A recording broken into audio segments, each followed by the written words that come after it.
muda yang membuat kandang ayam di depan Anda ini dengan mudahnya melompat menjadi 5 angka dengan keahliannya membuat kandang ayam. Kandang ayam yang dibuatnya bermacam-macam modelnya dan persediaannya melebihi permintaan.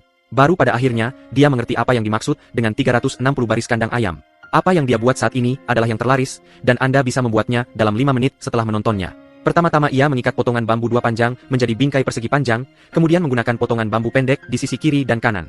5 bukaan pintu di tengah kaca depan juga dipisahkan dari kaca depan bukaan. Lalu, dia ada di samping dan di pintu. Bagian tepi lubang diperkuat dengan potongan bambu agar struktur depan kandang lebih kuat. Setelah menggunakan potongan bambu untuk membuat garis hias antar bukaan pintu, bagian depan kandang telah selesai dibuat, dan masing-masing dari ketiga bukaan pintu perlu dilengkapi dengan pintu kecil. Pemuda itu membuat 3 pintu bambu yang sesuai dengan dimensi bukaan pintu yang disediakan. Untuk memudahkan pemasangan ke dalam slot kartu, potongan bambu di kedua sisi pintu kecil harus sedikit lebih panjang. Setelah bagian depan sangkar selesai dibuat, sisihkan untuk digunakan nanti. Kini hadir produksi bagian belakang sangkar, spesifikasi bahan dan dimensi bagian belakang sama dengan bagian depan. Potongan bambu pendek ditambahkan sebagai penguat, dan garis hiasan yang sesuai dengan bagian depan juga dibuat pada kedua sisinya, sehingga bagian belakang kandang dapat segera diselesaikan.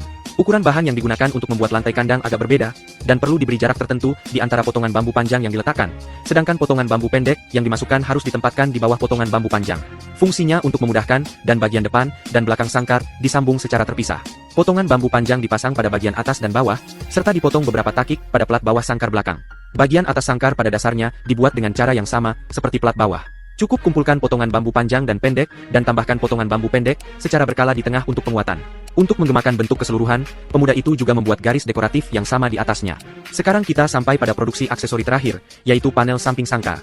Karena panel samping harus berfungsi sebagai penahan, maka pemuda tersebut menggunakan kotak kayu sebagai kaki penyangga, meletakkan potongan bambu pada kedua kotak kayu tersebut, dan memasang garis dekoratif pada permukaannya sisi. Seperti itu papan perlu dibuat 4 sekaligus agar bisa dirakit.